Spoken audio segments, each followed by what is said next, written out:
I'm Benjamin Hall, and I'm searching for heroes.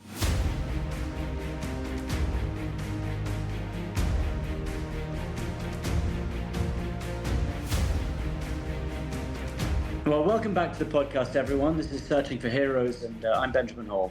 Our theme at the moment is rebirth. And I think today we are looking at one of the most remarkable turnarounds that you're ever going to hear. My guest is Michael Franzese. Once a powerful captain in the Colombo crime family, he ran schemes that brought in millions of dollars. He lived a life that most people only see in movies. And then, against every odd, he walked away. Now, leaving the mob, and we're going to talk about this, it isn't just hard. It is dangerous. Many said it couldn't be done. Yet Michael did it. And he spent the last 3 decades rebuilding his life, guided by faith, by family, and by a new mission to also warn people about the lies of that world and to show that change is possible, no matter how deep you're in. And today he's a best-selling author. He is a speaker. He is a mentor to young people who might be tempted by the same path that he once walked. And his story is as much about courage as it is about survival, choosing to change, knowing the cost, and living to prove it can be done. So Michael Franzese, he joins me now to talk about life in the mob, the moment he knew he had to get out, and what rebirth, to use our theme, really means when the stakes really are life or death. Michael, thanks so much for being a guest. Well, thank you for having me. I think that's where I'd love to start if I could. That moment you decided you want to turn your life around. Was that a sudden decision that you realized, or was that something that grew throughout your time in the mob? You started to think you wanted to change, or did it happen suddenly? Well, it's kind of a complex answer on that, because sometimes I even question myself, when did this really start? But there were things that I saw in that life, and quite honestly, things that I did that I wasn't comfortable with doing. And the problem with me personally is that I did them anyway, because I had taken an oath and that was my life and I was in it all the way. But it was very troubling. But I never had the thought of walking away from that life until, quite honestly, I met this young girl who's now my wife of 40 years. What I've said afterwards, and this is not something I thought about when I was in the life, but I looked at it and I said, it's an evil lifestyle. And the reason I say that, I'm not calling the guys evil. I was one of them. And, there's an age-old question. Why do good people do bad things sometimes? There's a lot of reasons for that. Doesn't necessarily make them a bad or an evil person inside. And, I don't want to get into all of that. But, every family of every member of that life that I know of has been devastated, including my own. Now, not my wife and kids, but my father did 40 years in prison. My mother was 33 years without her husband. When she passed away in 2012, I can only describe her life with my dad as being ugly, because she blamed him for everything that went wrong in her life, and rightfully so. And what went wrong? My sister, 27 years old, dies of an overdose of drugs. My brother, 25 years a drug addict. I can't even begin to tell you just what I had to do to try to keep him alive on the street. My younger sister, 40 years old, was never mentally stable with all the turbulence in our household. She passed away at the age of 41, and the whole family was destroyed. And so many families of members of that life meet the same fate. So I said, I met this young girl. Am I going to put her through the same thing? I'm in love with her. Is it right for her? She's 20 years old. And I started thinking at that point, man, that I had to disassociate myself with that life. But, I wasn't willing. I didn't want to cooperate with the government. I didn't want to start putting people in jail. It was a very, very tough time, because you don't just publicly walk away from that life. I didn't want to go into hiding or anything like that, because it would have shown that I was doing something wrong. So it was a tough decision and a tough execution of that decision, I have to say. And yet everyone who has sort of been in the mob, they must have experienced the same things. They must see people losing their lives. They must see the impact. And yet not many people make that decision. And so curious as to, A, why many people don't leave. Do they just not see anything positive on the other side? Is it because they are so deep in, that's the only thing they know? But you did. You found that courage. And so you really are one of very, very few people who have done it. So again, everyone sees what it's like in the mob when you're in the mob, and yet you change. So what's the difference between you and the people who don't leave? Well, I think it's indoctrination. You get so much a part of that life. I'll be honest with you.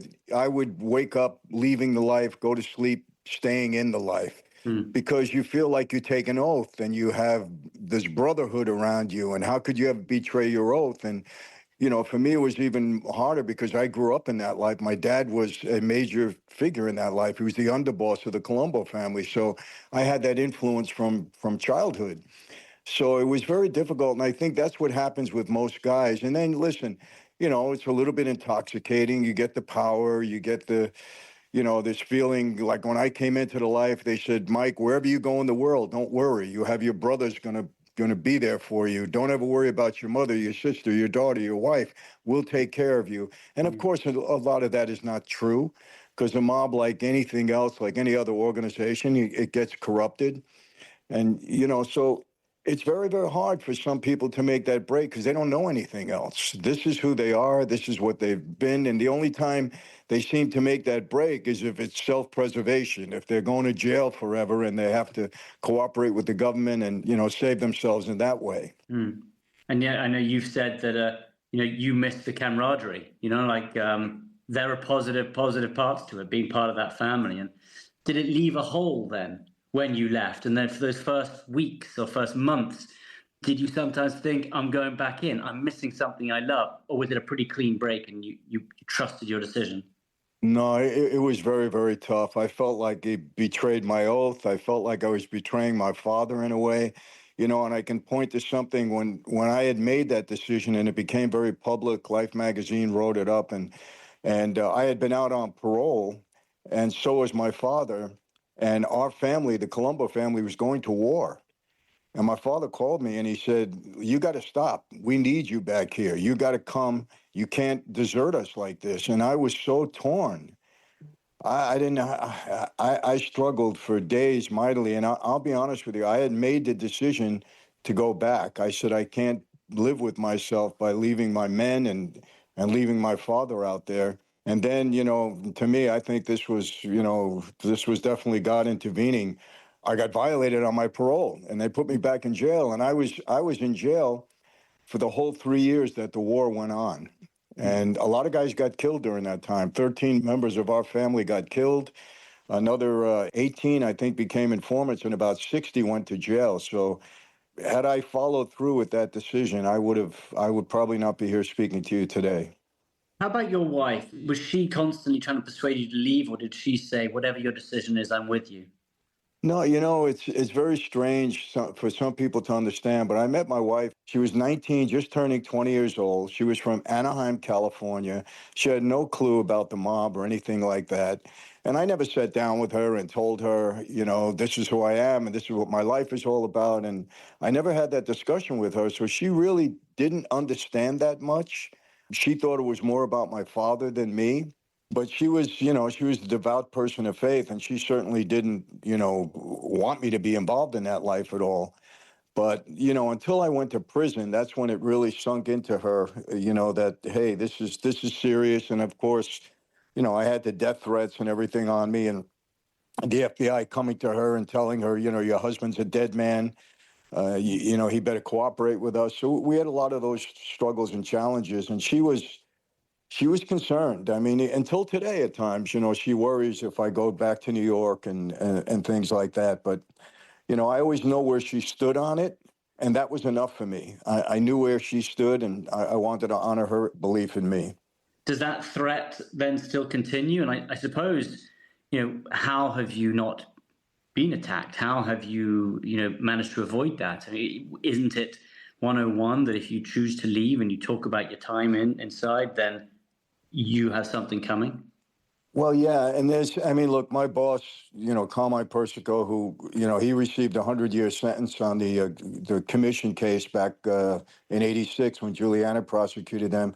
But, he died in prison. He put a contract out on my life. He was very upset with me. He took it very personal when I walked away. But I can tell you what I attribute this to.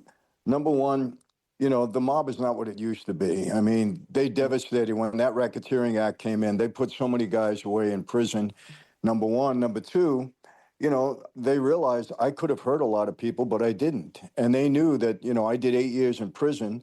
I could have gotten out if I would have cooperated and hurt people. And they knew that. If originally they thought I was going to cooperate, because nobody really walks away like that. They figured I had made a deal, but I didn't. And then I just outlasted everybody. Everybody I know at that time is either dead or in prison for the rest of their lives. And, you know, I knew I could never stay in New York. I had to leave New York. So I moved out to California. And, you know, one of the devastating things in that life is you make a mistake, your best friend walks you into a room and you don't walk out again. And, you know, obviously in my 20 years on the street, I know situations when that occurred. So what I said, hey, I'm moving out to California. They're not going to, you know, walk me into any room. They're going to have to work to get me. I changed my lifestyle, meaning, you know, I wouldn't go to clubs at night anymore. I didn't walk my dog every morning at 7 a.m. I didn't go to the same restaurant every Tuesday night. I didn't create patterns in my life to make it easy for them if they were going to, you know, try to take a shot at me. So, you know, I mean, I was fortunate in that regard that I knew the life well and I knew how to protect myself as best I could. Well, how did you start then building this life afterwards? I mean, look, you've been a real success. You speak around the world. You interview so many people. You've written books. But at the very beginning, did it just feel like, how do you build? Where do you start? You're starting again right from the bottom. What was that moment like when you had to start, figure out a path forward? Well, it was hard because, you know, I had, when I took a plea, you know, for this whole gasoline tax scam that I had created, I had a 10-year prison sentence, $15 million restitution, and $5 million in forfeitures. So I had to give up a lot of my assets, and I had to start all over in a different state, you know, starting new outside of the mob. So it was kind of difficult, but I was fortunate in that I was recruited out of prison by all the major league sports leagues, you know, Major League Baseball, the NBA, the NFL, to speak to athletes about the dangers of gambling, because they knew that I had a big gambling operation on the street, and they asked if I would, you know, come in and spread the word and tell these young men and women how to protect themselves. So I did that when I got out, and it started a speaking career for me. And I never thought I'd be doing anything like that. It was the last thing on my mind, but for some reason, what I was doing was having an impact. And that started for me in 1996. And since then, I've spoken at about 2,000 events worldwide in all different forums, in all different, you know, both in churches and prisons and boardrooms and foundations. I mean, you name it, I've spoken there. So they kind of started a career for me that I never thought I'd be in. You're listening to Searching for Heroes. We'll be right back after this. Right at the beginning, the discussions that you were having with the sports stars, you know, to avoid gambling, is that the same sort of discussion and conversation you would have with someone who is saying, hey, I want to join the mob, I'm young, I'm thinking about it? Is it the same idea? How do you avoid falling into something that looks, you know, cool and luxurious but isn't? Is that the real message? Absolutely. You have to tell them the truth. You know, a lot of these young gangbangers that I've spoken to, so many throughout the years, you know, they'll look at me and they'll say, oh, come on, Michael, you guys had it all. You had the cars, you had the women, you had the power, you dressed right. And I said, well, how do you know that? Well, we watched all the movies. And I say, okay, but did you watch the end of the movie or only the beginning? Who went to jail? Who turned an informant? Who got killed? How come you don't see the reality of the way it ends up in this life? And, you know, it's powerful. And fortunately, because I've been there and done that, you know, I have credibility, so they listen. And, you know, I've been really blessed to be able to have an impact on so many over the years. And that catches on when you feel, you know, that you're encouraging people, that you're, you know, having an impact on their lives in a positive way. It just motivates you to keep going. And I've just gotten stronger in my desire to help people in that way. And also help your own children. And I think it's fascinating. I was watching a video earlier where you sat down pretty much for the first time with your two daughters. And I was amazed at the beginning of the video, you said, quite amazing, but we've never really sat down, never really talked about my time in the mob. That's been something that you kind of, you know, kept to yourself to a certain degree. I'm fascinated by that. I kind of thought that the first thing you would have been doing is telling them, this is what I did, this is why I changed. Explain that, how it took a while for you to actually sit down and talk about that with them. Well, I don't know what it is. Maybe it's something inside of me. I've never even had that conversation with my wife to sit down and tell her, okay, this is what it's all about. This is what I did. And I've never had that conversation with my wife or my children. I can talk about it publicly. I can get on, a social media platform and do it. And I can go into a church or any other place. But I've never sat down with them. And that was really the first time that we've had that kind of a discussion. I don't know why. I guess I was indoctrinated in a way. I never saw my father talk to my mother about it. My father, I have to say this, he never tried to bring what was going on in the outside world into the house. In the house, we were family. And my dad was very high profile, always had investigations on him. I mean, we were surrounded by law enforcement since birth. I mean, that's all I remember. But he never would openly discuss it in the house. He would never say anything, and he never said anything to me until he proposed me for membership into that life when I was, 19 years old. So I guess I grew up feeling that way, thinking that way. And another thing, I would never openly involve my wife in anything because I always say, hey, if she's ever questioned, I want her to be able to say, I don't know anything. My husband never talked to me, and I wanted to be able to tell the truth. And I guess I felt the same way with my children. What did your father say to you then in that one moment when he said, look, I want to put you up, I think you should join this? Was that he sat down with you and he said, I think you should follow my way? Or how was that? What was that conversation like? Well, my dad had drawn a 50-year prison sentence, and, I had gotten very close to Joe Colombo at that point, and a lot of my dad's friends were saying, I was a pre-med student at that time. What are you doing going to school? If you don't help your father, he's going to die in prison, because he was 50 when he went in. He got a 50-year prison sentence. So I went to see my dad, and he was in the penitentiary in Leavenworth, and I said, Dad, I'm not going to school anymore. If I don't help you out, you're going to die in here. Because my dad told me that he was innocent of those charges. He said, son, I was framed, and we gotta find these witnesses. We gotta work on this case, or I'll never get out of prison. Was that a lie? Was that a lie to you? I don't believe my dad lied to me. I think he was a good father. I know people, I hear a lot about this when I say that, but he tried to teach me the right way, and he was honest with me. So when he said that, he said, I didn't do this crime. I'm not a bank robber. He was indicted for masterminding a nationwide string of bank robberies. He said, I'm not a bank robber.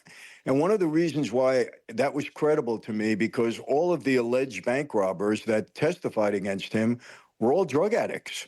And my father hated anything to do with drugs. He would preach to me about drugs he would make up stories about people that overdosed on drugs because he hated it so much. So I said, my dad would never deal with these people. So I believed him. And I said, I need to help you. And he didn't want me to quit school because he wanted me to be a doctor, but I was pretty adamant about it. And he said to me in that conversation in Leavenworth, he said, okay, but if you're going to be on the street, I want you on the street the right way. And he said, I'm proposing you for membership into the family. And that's how it happened. I said, okay, Dad, whatever you want me to do, yeah, I'll do it. Do you look back and, is there an element of guilt? And I know you'd say, I didn't pull the trigger. But still, a lot of the things you guys, were involved with, did hurt people in other ways. But do you differentiate between the two, first of all? I didn't pull the trigger. I wasn't the guy actually taking lives.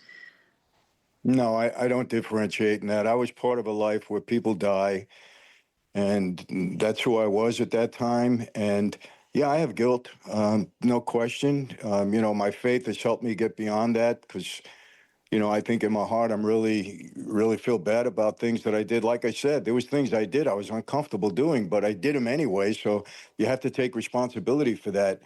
And, my wife tells me there's times at night when I'm fighting with people, and she said it happens quite often. And maybe that's when it comes out in me. I don't know. But yeah, you don't get over things like that. If you do, there's something wrong. Really. I saw a lot in that life, and you don't get over it easy. I'm fascinated also by your religion. You have a really strong faith, and a lot of the mob, they are Christian. They got a strong faith. So how do you tie in when you're in the mob this idea of faith while still committing crimes, as opposed to then how your faith became after you left? I think most guys in the mob are Catholics, and I just can't. It's very, very hard. If you're in that life and you're thinking that you're doing the noble things because you take an oath, one of the things we justified our lives with, hey, listen, I took an oath. I understand if I break the rules that I could pay for it very seriously, maybe with my life. And so if I'm called upon to take another man's life within our life who broke the rules, well, we had our eyes open. He knew he shouldn't have done that. So we kind of justify it like it's a noble thing. It's not a bad thing. The unfortunate part of that life is that people die for, political reasons. People die over money. People die for the wrong reasons. It's like anything else. It gets corrupted. It doesn't have that strong ideology where, hey, we're doing the right thing all the time. It's corrupt like anything else. So I guess because people justify, hey, I believe in God, so I'm a Catholic. But it's a lot more than that. You can't remain in a pattern of sin and continue to do the wrong thing and then call yourself a person of faith. I realize that. It has to be one of the two. I'm either a person of faith and I believe in my faith and things that I shouldn't do, or I'm not. You can't justify it. The rules are very clear. The faith rules, let's call them, are very clear. You can't live in a pattern of sin. You can't continue to do sin. You're going to make mistakes. There's no question, because we're not perfect. But, that has to bother you. You have to repent. You have to say, forgive me, and really mean it and not continue in that pattern. And that's something that I really believe in. Look, I could say this, Ben. If God didn't have a different plan and a purpose for my life, I don't think I would be here today. I know I wouldn't be here today because there's no reason for me to have lasted this long. These guys, they're very capable, very, very capable. I don't ever sell my former associates short. And for some reason, I don't want to say I slipped through the cracks, but for some reason, as public as I've been, I'm still here. And there's still guys on the street. And I say this, people say to me, Michael, do you live in fear? I don't live in fear. But I'm not stupid. I can't go back to Brooklyn and say, hey, guys, I'm moving back into the neighborhood. I probably wouldn't last 48 hours because of the way I talk online and because I've talked about my former life. But I'm not going to do that. That would not be smart. I'm not challenging people. Mm. Have you bumped into anyone? And what was that like? Yeah, I mean, I've had communication with people. I mean, this is silly. People have said to me, Michael, we're not making any money. You need to come back and stuff like that. I mean, it's crazy things that, people contact you with. And I've met with people. I've been to, New York quite a few times, and I've bumped into some people. And for some strange reason, there's no real animosity. Now, I get death threats online, but I get a lot of death threats because I'm outspoken about a lot of things, not only about my past life, but, it comes with the territory. When you put yourself out there, you got to expect there's people that, are going to be upset by it. And hopefully it's just talk. Did it take a lot of courage to leave? I mean, I don't know, if someone said, gosh, you were so brave in leaving. Do you like the use of that word? You were brave in doing so. Is that how you see it? Well, I don't ever attribute bravery to it. But listen, there is a risk. But here's how you have to think of it.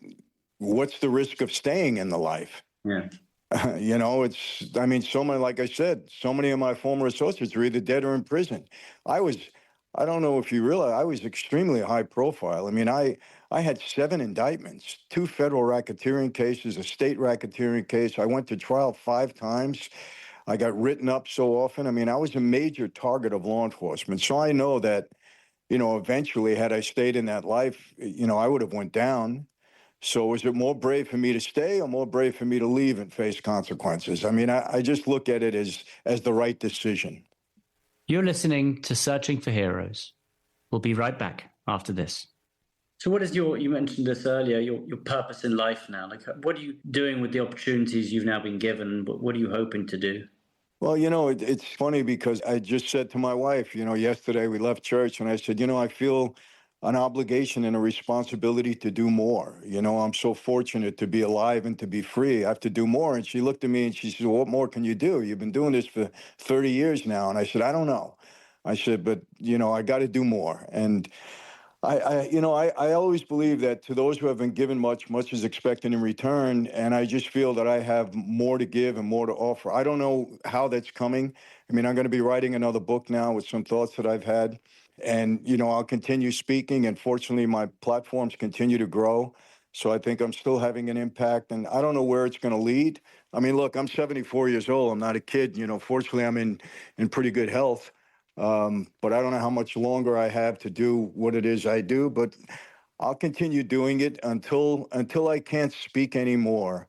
I will continue spreading a good word and really, really making people understand, you gotta do the right thing. You can't get involved in the street life, or you just can't. And this is what I tell these young kids. I said, it's a dead end street. Law enforcement is too sophisticated. They got too many weapons. You get part of any organized group, you're going down. Even if the trend switches a little bit and people get light on law enforcement, it's going to go back the other way again, because people on the street want to be safe. And eventually things are going to turn around again and you're going to be in danger again. So you can't live like that. Yeah. So I suppose to finish up then, what would be your message if someone's listening and they are in their own world? And we're talking, our theme at the moment is rebirth, finding that ability to stop and change the things you're doing to make it positive. But they're finding it difficult. They don't know how to move forward. What would you say to them? How would you encourage them? Well, it's really not an option to be doing the wrong things in life. It's not an option. It's a dead end street. At some point in time, you're going to suffer the consequences. So you got to make the right decisions and try to get your life straightened out. That's it. There's no, well, maybe I should, maybe I shouldn't. No, you should. You 100% should. There are two things that I tell these young people every time I speak to them. And I think if you get these two things right, you got a good chance of success. Number one, I tell them, in this world, we are who we hang with. We must surround ourselves with the right people. It's so important. You got to surround yourself with people that care about you, that want to see you do right, because they do influence you one way or the other. You must surround yourself with the right people. And that's a problem that so many of these young people have. That's number one. Number two, accountability is everything. Who you are accountable to in life is going to direct the path that your life goes down. When I was in the mob, I was accountable to my oath. I was accountable to my brothers in that life. As a result, I was a criminal. Now I'm accountable to my God first, to my wife, to my children. I don't want to do the wrong thing because I don't want to, put them in a situation because of something that I do wrong, and when I was on the street, I was accountable to my boss, my oath. What happens? You do the wrong things in life. So, if you get those two things right, I really believe you got a good shot of success. And that's hopefully what I live by. And, I tell people this too, Ben. I don't want you to think that I'm no perfect guy. There's a saying, you can take the boy out of Brooklyn. You can't always take Brooklyn out of the boy. So there's times when I want to react in a different way, but I can control myself because of the people that I have around me, because of, the experience I've had over the years now, and because I don't want to put people in trouble. I don't want to hurt people around me. So if these young people and anybody listening can understand that, I think, you have no option in life. There's only one way to go in order to have your life right, and that's the right way. Yeah. And I hope people understand that I've been preaching or sharing this message now for years, and I believe it's been impactful. Yeah, and I can only encourage everyone listening to go and listen to your speeches, read your books, look at your social media. I mean, you convey all those points so well, and I know that you've changed lives because of it. So, look, thank you so much for being on the podcast today. We really appreciate it. And thanks for all the work you do too, Michael. Well, thank you so much for having me, and likewise, thanks for all the work you do. It's I know it's had an impact and continues to have, so keep up the great work. Thank you, sir. Well, that was Michael Franzese, and what I've got to say, I think it was the first time that I've spoken to a former mobster, but I've also got to say how surprised I was to hear, I suppose, not only about how he managed to change, and I suppose with the theme of the moment, the rebirth, but how he always seemed to have those values, how he was talking about how so many people in the mob have this idea of loyalty and friendship and being part of a family, even when they are doing things which are so harmful to others. And I think what stood out to me was that he was a man who once swore an oath to a life that destroyed families, but now he lives a different oath entirely. And again, that's the purpose of this theme of rebirth, is how people like that manage to do a U-turn while still being the same person. And what struck me today wasn't just about the danger he faced in walking away, it was why he walked away. And I think this is what's so important with this theme. Michael saw that He saw what the world he lived in did to the people he loved. He saw the years that his mother spent alone. I think one of the things that really struck me today wasn't just the danger that he faced when he walked away from the world that he was in, but it was looking at why he walked away from that world. And I think that's what's so important about this idea of rebirth. Why do you turn your life around? What motivates you to do that? And Michael, he saw that the world he lived in, the damage it was doing to the people that he loved. He talked about the years that his mother spent alone, the siblings, the colleagues that were lost, a home that was torn apart. And he made the decision. He chose not to repeat that story with his wife and his children. Now that is rebirth. That's what we've been looking for. Not pretending either way that the past didn't happen. He wasn't trying to ignore it. And in fact, he talked about the past as well and what life was like and even the positives. But it was deciding, and as he decided that he was going to be responsible from that moment on, and he turned his life around. He told us how close it was as well. It wasn't an easy path for him. There was that parole violation that put him back in jail. It was the worst timing imaginable in one sense, but that likely saved his life because it led to a bloody internal war within the mobs. He didn't turn state's evidence. He changed his patterns. He left New York. He rewired his habits. And then I suppose he's lived with that consequences ever since, and he's embraced it. That really is courage. He found the courage to do it. He knew the dangers, and he made that decision anyway because he knew it was the right thing to do. Now it's about the work he's doing at the moment. He's turned the glamour that we all imagine of the mob star lifestyle, the movie beginning, he turned it into the truth of the ending, what it really looks like in the real world. He's spoken in locker rooms, he's spoken in churches, in prisons, in boardrooms, and he tells young people the part that the movies leave out. That it might look glamorous or sound glamorous to young people, but actually it's not. It comes with so much difficulty and hardship for so many people. And there were the two simple rules he gave which stand out for me. I think they're worth repeating right now. The first is, we are who we hang with, and accountability is everything. So change your circle if it's bad. Choose who you answer to, and if it's the wrong person, find someone else, or answer to yourself rather than someone else. But for Michael, it is God first, then it's his family. And it's that new allegiance that became his life. So rebirth isn't just this feeling, it is discipline. And this is true with so many of our themes. It involves hard work, and Michael has done that. It is that daily decision, I suppose, to step away from what is easy towards what is right, even when it costs you.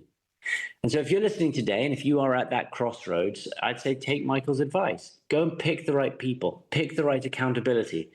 If you do those two things, then I think you've already started. So look, my thanks so much to Michael today for being honest with us, for the lives that he's changing. And I think that's the best thing. You've done something bad in your past, but if you can turn that around and make sure other people don't do it, that's the best form of rebirth. That's the best form of change. It's the best form of taking something negative and turning it into something positive. So to all of you, thanks so much for listening. I imagine many of you, or any of you, are leaving the mob and looking for a better lifestyle. But again, many of you will be trying to leave behind something, or some of you will be leaving behind something you weren't happy with, or a direction you didn't enjoy, and try to find one that is positive.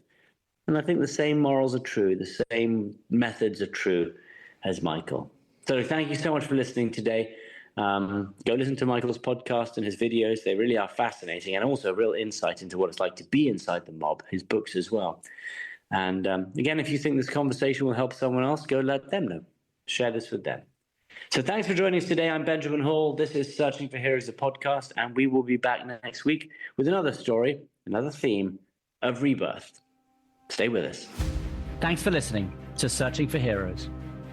Listen ad-free with a Fox News Podcasts Plus subscription on Apple Podcasts, and Amazon Prime members can listen to this show ad-free on the Amazon Music app.